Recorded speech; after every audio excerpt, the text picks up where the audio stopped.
Good afternoon and good morning, because we have today participants from both sides of the Atlantic Ocean. So my name is Wael Orange. I am a co-organizer of this competition with my colleague Miss Urbanova, who will be hosting this match. So I give the floor to my colleague. Thank you very much, and welcome to everyone participating in the match, grading and overseeing the results of the match, and as well to the audience on YouTube. So welcoming today the teams from University of Western Ontario from Canada and the debate team from Queen Mary University of London from Great Britain. Today's debate statement was released to the teams 7 days in advance. The statement in question is: the international courts and tribunals should have the authority to impose criminal sanctions on heads of state for war crimes and crimes against humanity. So the teams received a statement at the same time. They have both prepared for both sides of the argument. Soon we will discover which sides they will represent during the match. But before that, me and my colleague will be hosting the match, so just the short introductions and also welcoming to the students participating today. Perhaps starting with the debate team of University of Western Ontario, Mr. Jack Walsh. Hello, everybody. My name is Jack Walsh. I'm a second-year law student at Western University, and I'm deeply interested in international law. And this has been a really great opportunity to meet like-minded students from around the world at other universities.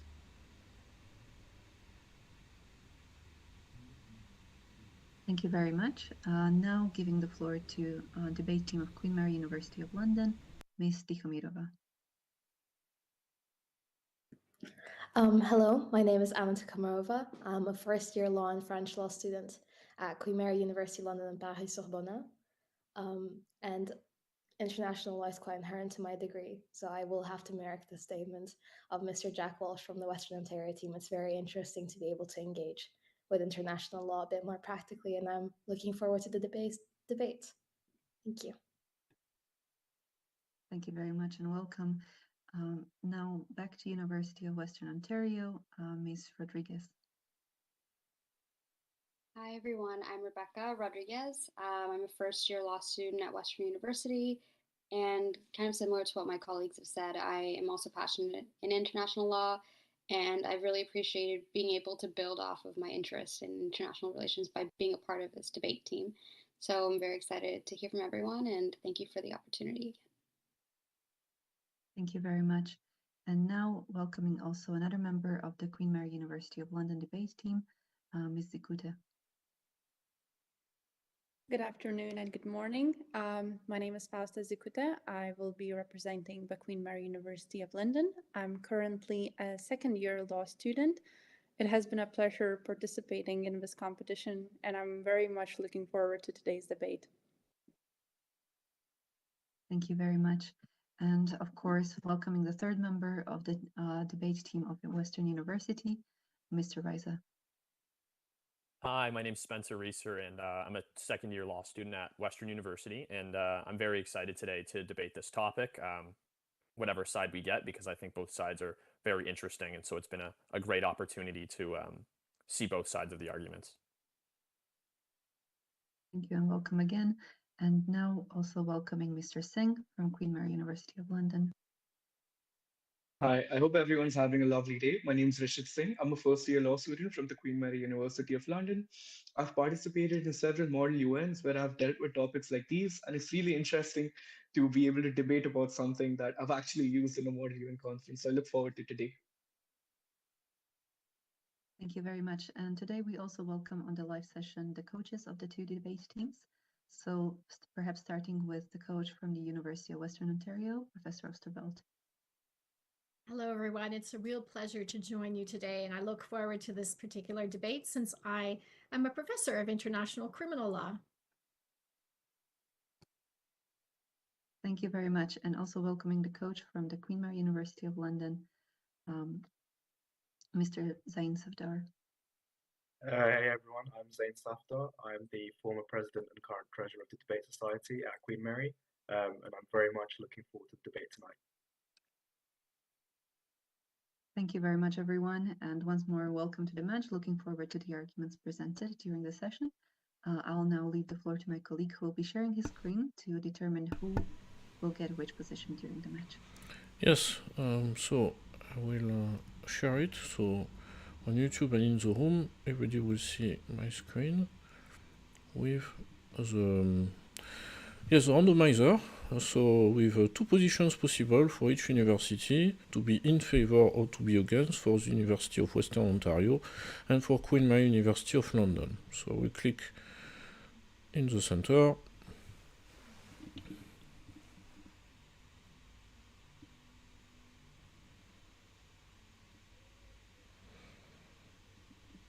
So this is Queen Mary University of London who got the position in favor.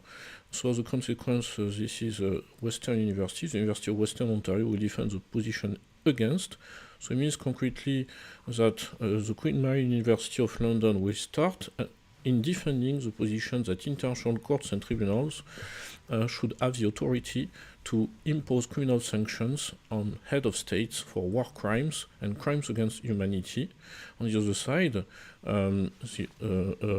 Western Ontario will defend the position that international courts and tribunals should not have the authority to impose criminal sanctions on heads of state for war crimes and crimes against humanity.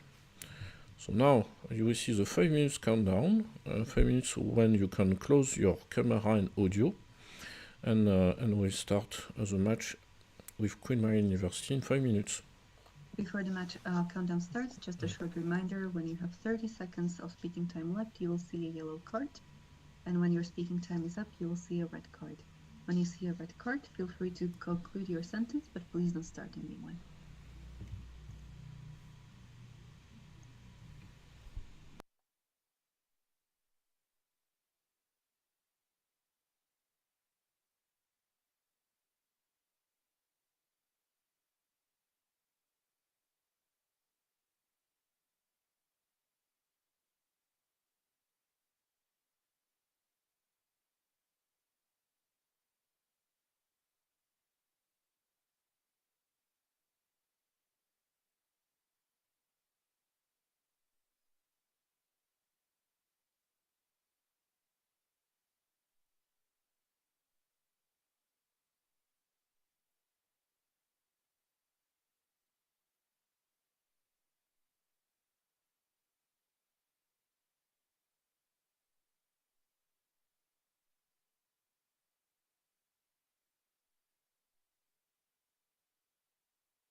you very much. Thank you very much. Your time is up. We will now proceed to the match. So starting with the proposition, the debate team of Queen Mary University of London, you now have 4 minutes for your opening statement. Good afternoon.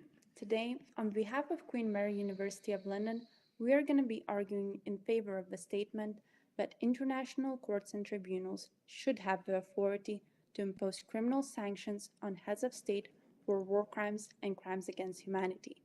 To substantiate our position, we're going to put 3 arguments forward.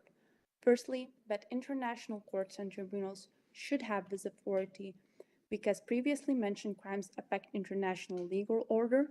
Secondly, there are cases when national courts are unwilling to try heads of states. Therefore, the interference of international courts and tribunals is necessary. Third and finally, in some cases, it is more appropriate for international courts and tribunals to try these cases as they are more impartial. So, beginning with our first argument, war crimes and crimes against humanity disrupt peace, lead to refugee crisis, and go against the fundamental features of Article 1, subsection 1 of the UN Charter. This is why the Geneva Convention has established them as grave breaches. As these crimes significantly affect the international community, it is only appropriate to try them internationally. The responsibility usually falls on heads of states through the concept of command responsibility. Those most responsible for the crimes, as mentioned, heads of states, may be held criminally responsible for the actions of their subordinates, if they knew or should have known that the crimes were being committed. Moving on to our second argument, which is that in some cases, national courts are unwilling to try heads of states.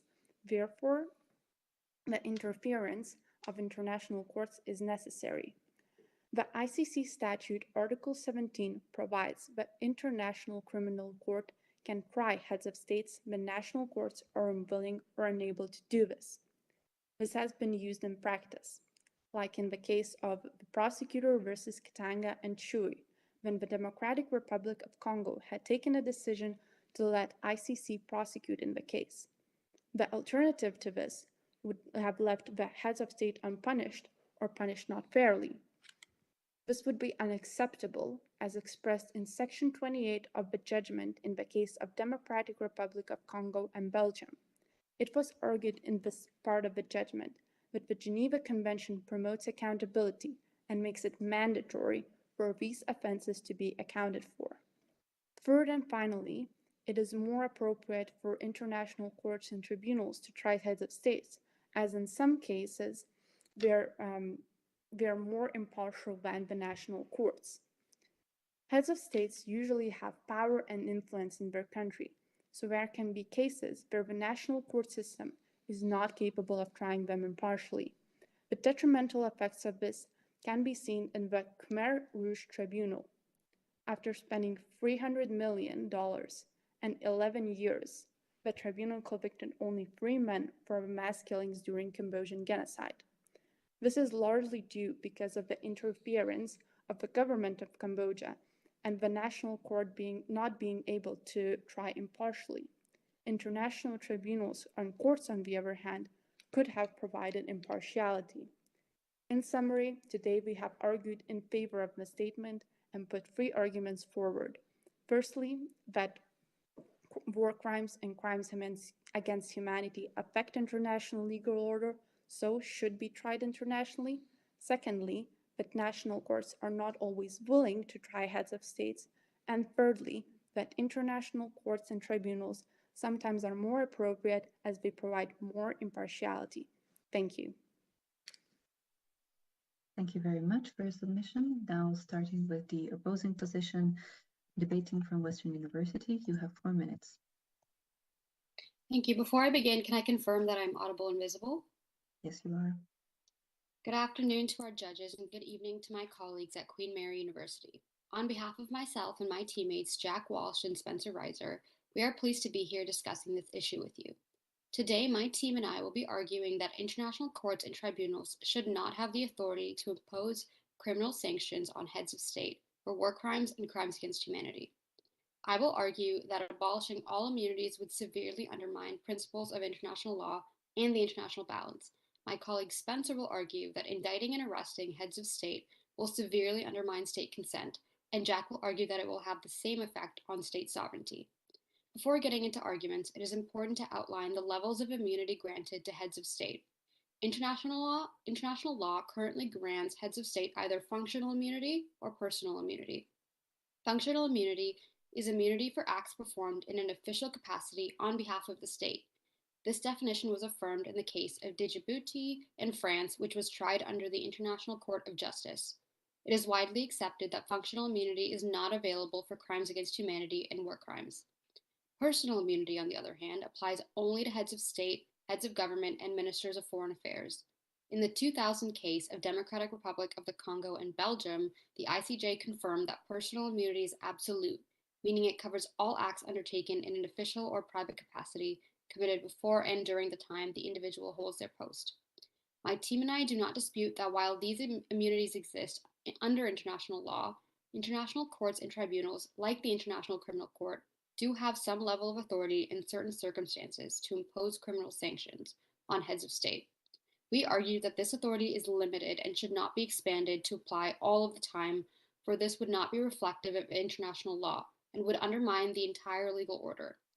It is widely recognized that international law is effective to the extent that states and their governments consent to be bound by it. Thus, consent to international statutes like the Rome Statute is not only fundamental to furthering international law, it is international law.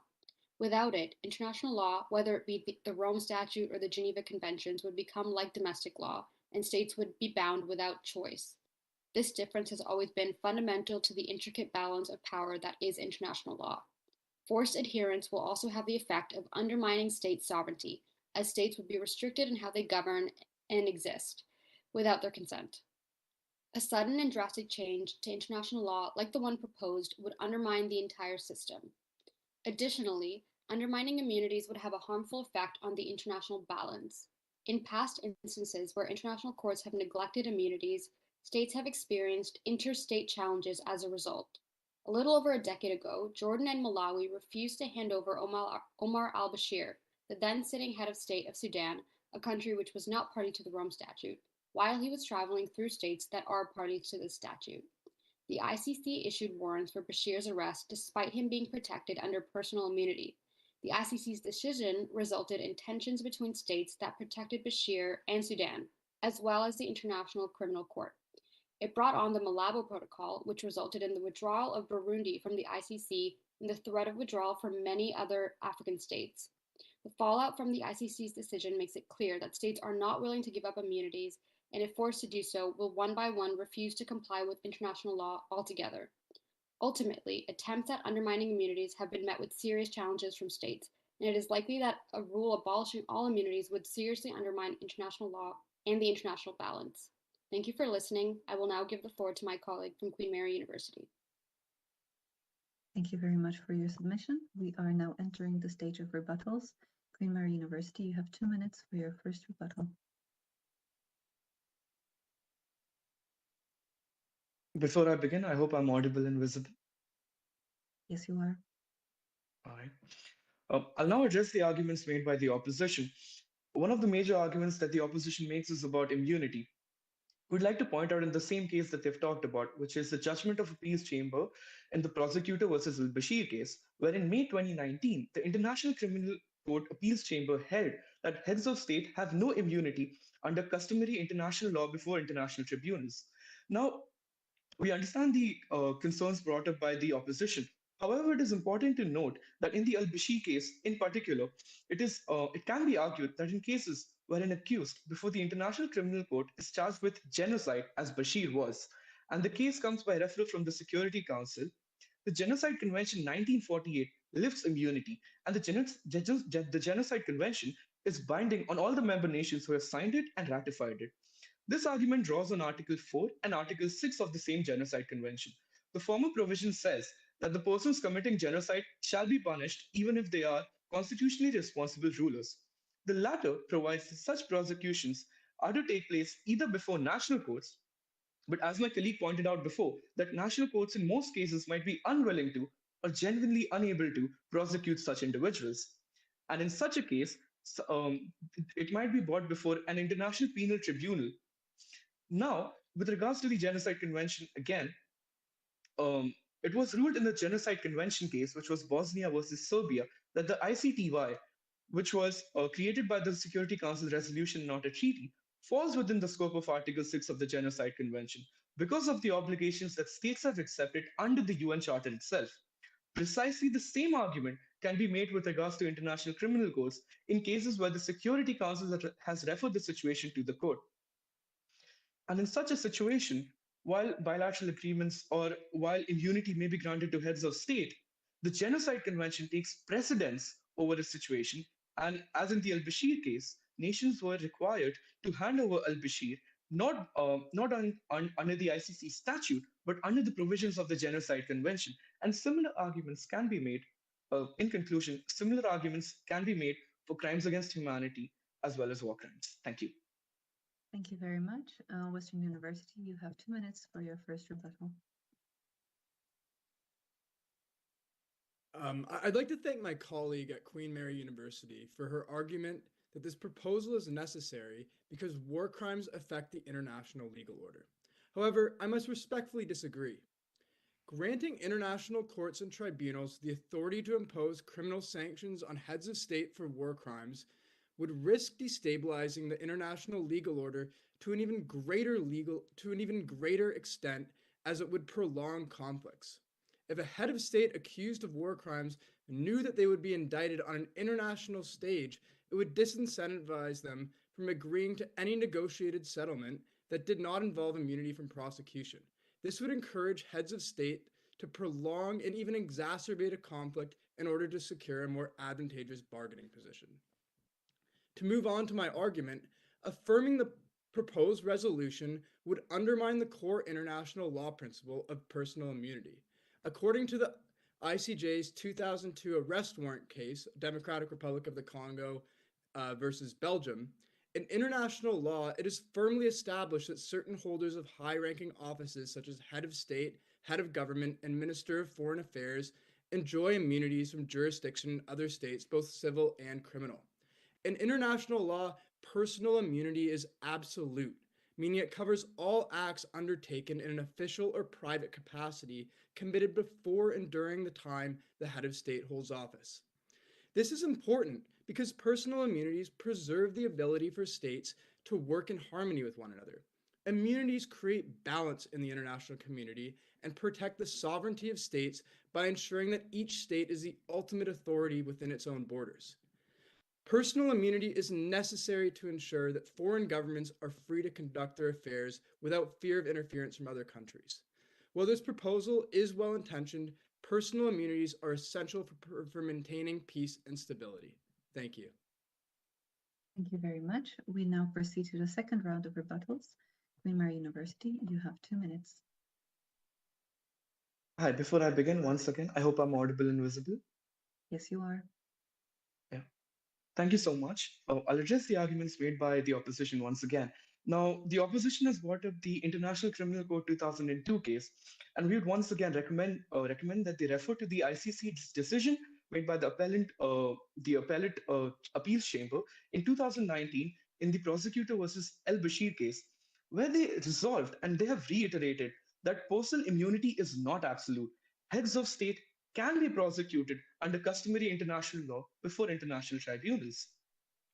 And hence it stands contrary to what the opposition has stated again and again, that personal immunity is absolute. They argue that personal immunity is essential for maintaining world peace. However, we argue that personal immunity is a bane. The personal immunity is a stain on international law. Personal immunity allows heads of state to get away with committing war crimes where national courts are afraid of prosecuting them. And in such situations, the ICC and its respective tribunals are what stand. They are the courts of last resort. They are meant to prosecute these very individuals who national courts will not prosecute. They are meant to bring justice in situations where no other courts can bring justice or no other courts may have jurisdiction to bring justice. And this is precisely why the ICC was formed, to prosecute individuals who are not prosecuted by state courts or national courts. As we stated before, personal immunity is not essential. And the ICC affirms that personal immunity is not absolute. Apart from that, they argue that giving criminal courts such authority will destabilize international legal order. However, if we take no such action, if we allow heads of state to get away with committing war crimes, to get away with committing genocide, crimes against humanity, torturing prisoners of war, this will further lead to a lack of faith in international law as a whole. This will instead cause a destabilization of international law. In conclusion, international law will only be seen as a puppet. International law will only be seen as an organism that can do nothing.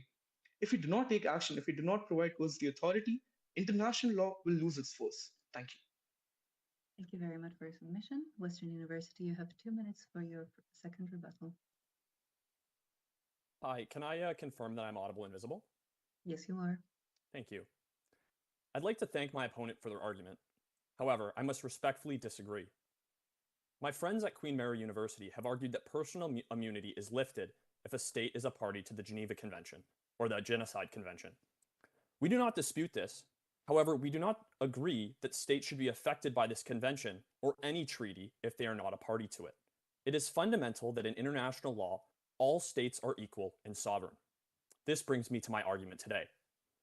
Today, I will argue that international courts and tribunals having the authority to impose criminal sanctions on heads of state for war crimes and crimes against humanity, in every case, all of the time, will undermine the core international principle of state consent.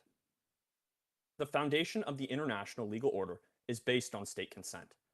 The importance of state sovereignty is seen in Article 2, subsection 1 of the UN Charter.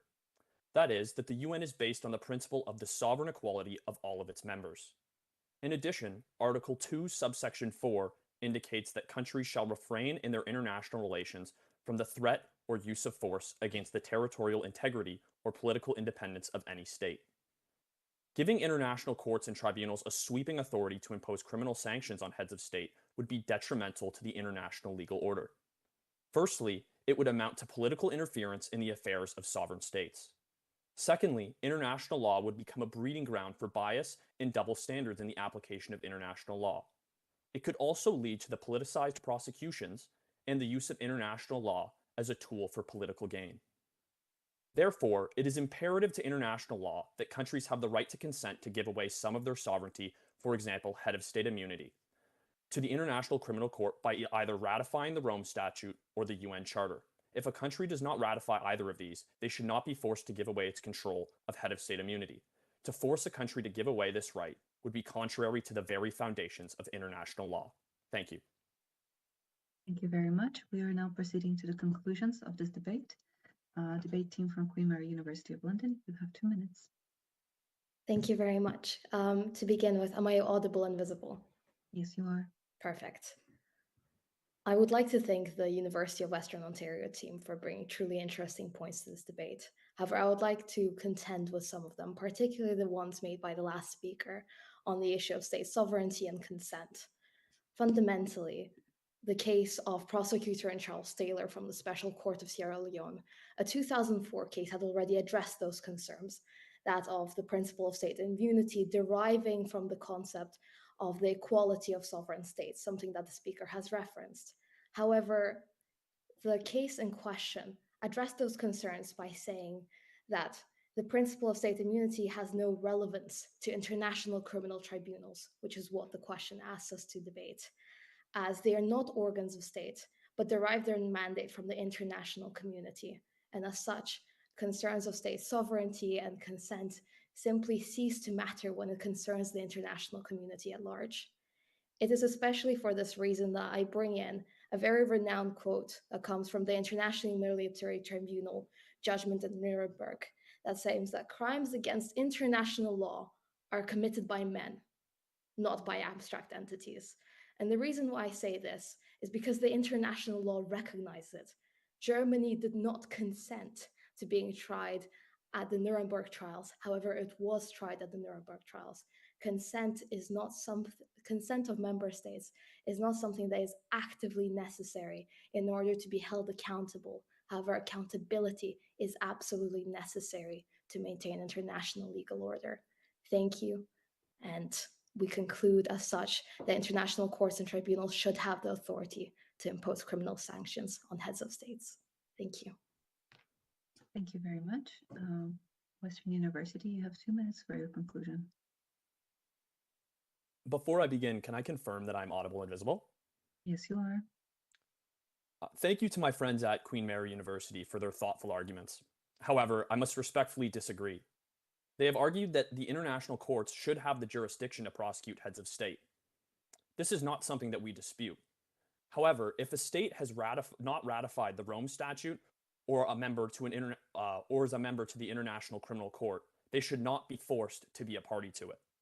If states cannot consent to give away their own power and sovereignty, this amounts to political interference in their own political affairs.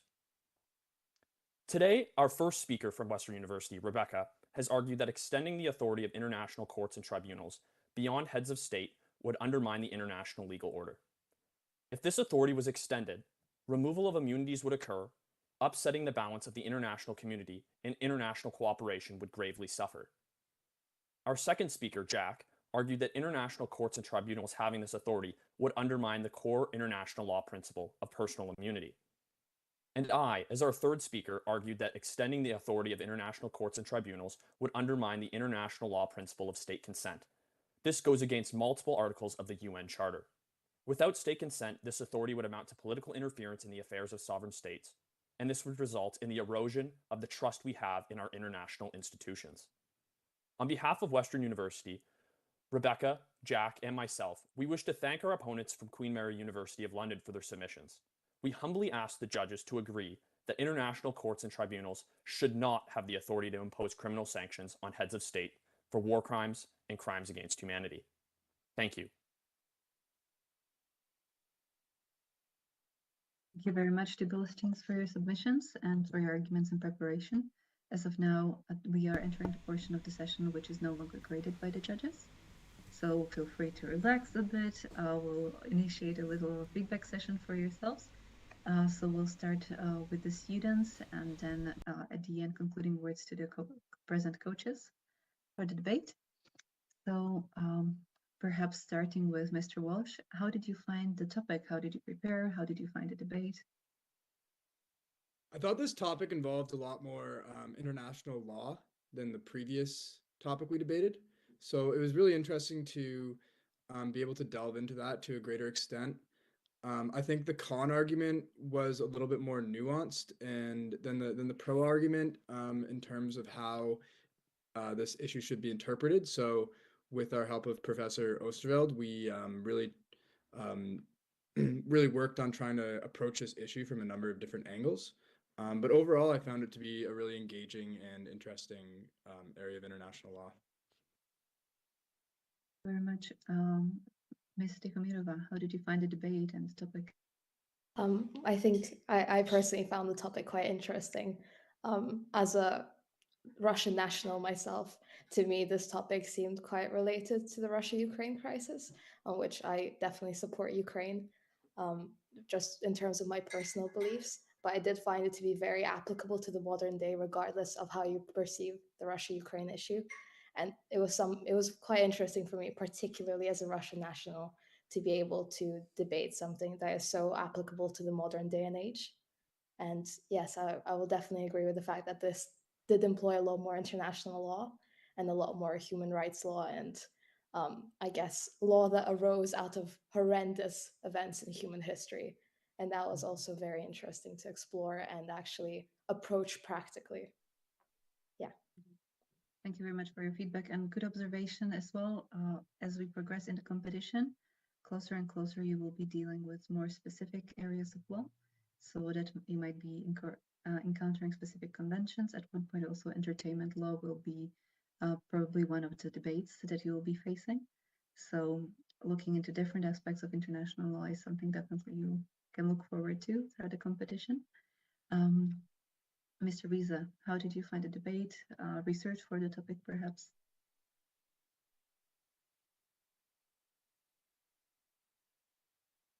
Sorry, hi. Yeah, I really found this a very interesting topic, and I would have to agree with my colleague Jack. in the sense that I found there was much more case law and statutes for this topic, which made arguing for both sides a little easier but harder at the same time because you had to have, I guess, stronger arguments. I really enjoyed the submissions from our friends at Queen Mary University as well. Many of them I had never came across, so very well done on their part as well. Very much.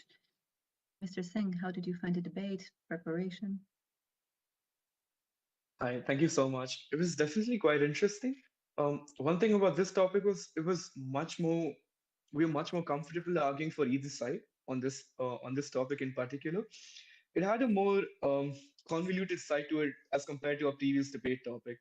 Apart from that, I had quite a lot of fun talking with people from from people from across the pond in Canada and interacting with them through this debate. Um, Overall, I had quite a lot of fun, and it was quite interesting delving into like the Geneva Conventions, the Genocide Convention, and all the rulings made by the ICC, various tribunals, etc., etc. So I definitely enjoyed the process, regardless of the outcome. Thank you very much. Ms. Rodriguez, as the last member of the Western University debate team to speak from the students, how did you find the debate, the preparation? I found this topic incredibly interesting, and I did my undergrad degree in international relations. So a lot of my focus and a lot of my research for that degree was international criminal law. And since I've been in law school, I haven't really explored that too much, other than really for this debate. So I appreciate the opportunity to explore that topic. I think this debate question, especially, is something that's being debated in so many circles in international law. So to be a part of that, to contribute to that discourse even a little, is something that I'm grateful for. Thank you very much. Ms. Ikuta, how did you find the match, the preparation? Well, me and my team, I would say, found it really, really interesting, especially as almost everybody mentioned, there was so much more content, but it also brought the best in us, I would say. And I felt that our opposition from the Western University also brought some really interesting arguments, which really challenged us. But I felt that because both sides were so researched the topic so deeply, we really had a really good debate. Thank you very much. Mr. Savdar, as the coach for the Queen Mary University, how did you find the debate? It was a really excellent debate, a massive well done to both of the teams. In particular, I found it quite interesting how both the teams used the same statutes and same laws, but had very differing interpretations of the law, which I found was quite different from the last debate. But yeah, I'm looking forward to more of this towards the future. Thank you very much. Professor Oosterveld, how did you find the debate? This was an excellent debate. Both sides brought some really interesting points to the table, and this particular topic is, of course, a contentious one in international law. So it was good to see how each side drew out the arguments in their favor. Good job, everybody. Thank you very much. Again, well done for both teams. Well done on implementation of your arguments and your research in today's debate. I'll be passing the floor to my colleague to conclude the match. Yes, so many thanks for this interesting work and argumentation that you brought today. And traditionally, as you know, we have a question a bit more informal, which is about the connection between the two countries or the two universities. So I will ask to each side if you have been visiting the other country. So, or even the university of the other country or the city where the other university is. So, Mr. Walsh, have you been to UK? I have, yes. I've been to London a couple times. Okay, and did you put a foot in Queen Mary University building? I can't say that I have, but no, I wasn't there very long. Okay, but one day it would be a good opportunity and keeping in touch with the students in the room. On the side of Queen Mary University of London, Miss Tikomirova, have you been to Canada? I haven't, but I wish I did. A couple of our close friends actually in Debate Society are Canadian. We found out I don't know if this is known, but law school, at least in the UK, you can do it for the undergrads. So the three of us are undergrad students. So we just kind of met in a new place with new international students. And I quickly got to learn that the Canadians take debate very seriously, and it's very well developed because some of the best debaters we have are all Canadian at the moment at Queen Mary. So I would like to go visit because there's a Canadian kid who showed us just the resources that are publicly available to learn how to debate online. And I was kind of awestruck by how well it was done. So I'm not surprised by the high level of debate brought by the Western Ontario team, but I would love to visit someday. Okay, very good. Now I will start to notice all Canadians around me who debate actually in every university, because apparently indeed it's something which they are excellent. So now on the side of Western Ontario, Miss Rebecca Rodriguez, have you been to UK, to London? I have, yeah, I have family actually that lives in the UK. So I used to visit a lot as a child and haven't visited in a very long time, but I would love to go back. I'm a huge Premier League fan, so I'm a big Arsenal fan.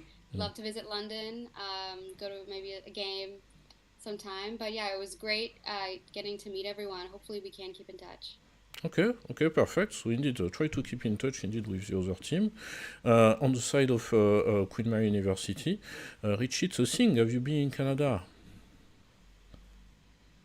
Unfortunately, I've not had the pleasure of going to Canada, but my best friend's actually from Calgary, Canada, and we have a trip planned out, hopefully during the summer break. So I'll be going soon. Okay, very good. So you can make a stop in Ontario if possible. On the side of Ontario, Western Ontario, Spencer Reiser as well. No, I've never had the chance to go across the pond yet, but hopefully maybe in the next few years I'll be able to. I would love to visit UK, London, and everywhere around there. Okay, thank you. And Miss Fausta Zikute, have you been to Canada? Well, yes, I had the pleasure of visiting Canada once, but it was very brief and I only got to go to Toronto. But it has been a couple of years from that trip, so I really wish to come back, and maybe I will visit the Western Ontario University on my way. Yes. I think Professor Oosteveld, you want to invite now many students, I guess.